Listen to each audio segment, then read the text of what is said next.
In today's video, I'm going to show you exactly how to set up and perform a seated leg extension. So what we're going to go over in this video is how to set up the exercise based on the equipment that you have, and then we'll dive into form and technique pointers so that you can get the most out of this exercise. Let's go. All right, first things first, you may have one of probably two variations of this machine to actually perform this exercise. There is a plate-loaded version and a pin-loaded version. And what those mean is one of them is loaded with weight plates like you see here. That's the one I have. And then the other variation of this machine is one that is pin-loaded, which means on one side or the other of the actual seat, you're gonna have a weight stack where you take a pin out and you stick it into whatever amount of weight that you want to lift for this exercise. So the pin-loaded version is more common in commercial gyms, so you may be more familiar with that. But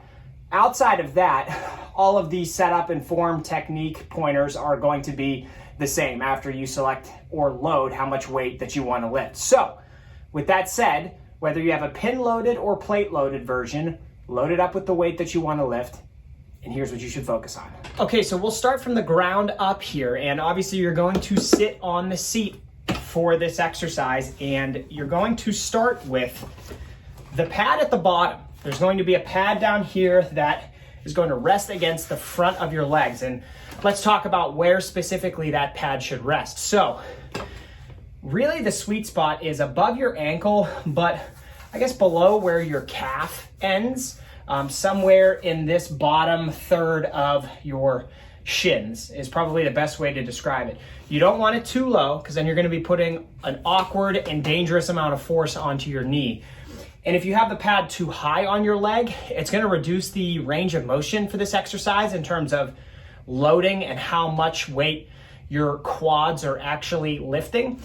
So really having it above the ankle, below the bottom of your calf, right on that lower third part of your shin is going to be best. Now from there, I'll take this pad out to show you there's a pivot point on every machine, okay? So and that what I mean by that is there's going to be a dial that turns as you lift the weight, right?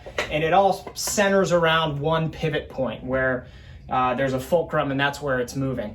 Now you want your knees to be as close as possible to this pivot point. And the reason for that is if your knees are too far in front of it or too far behind it, once again, you would be putting your knees in a more dangerous than necessary position.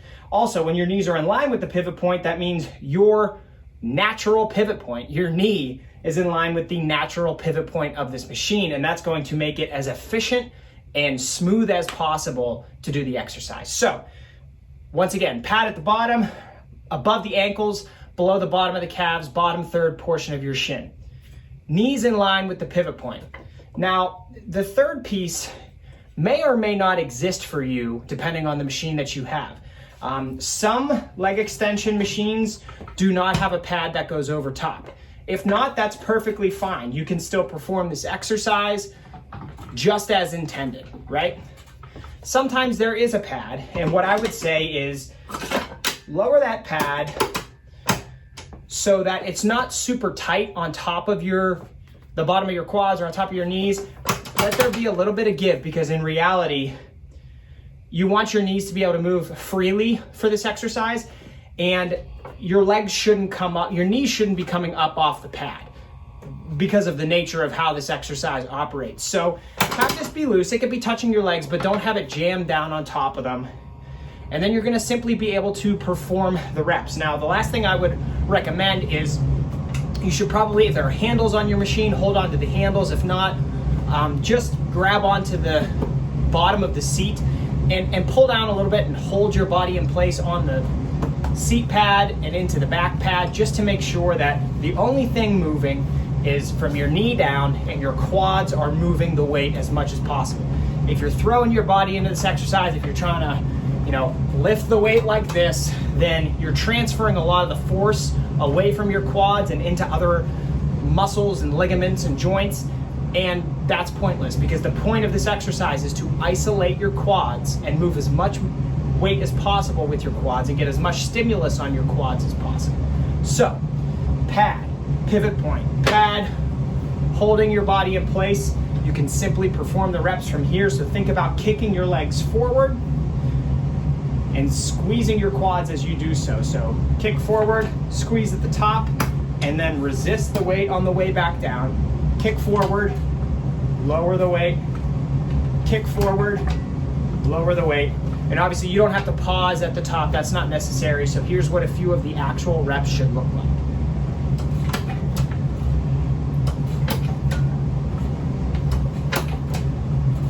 I hope you found this video helpful. If you have any questions at all, please drop them in the comments. Thanks for watching. Happy training.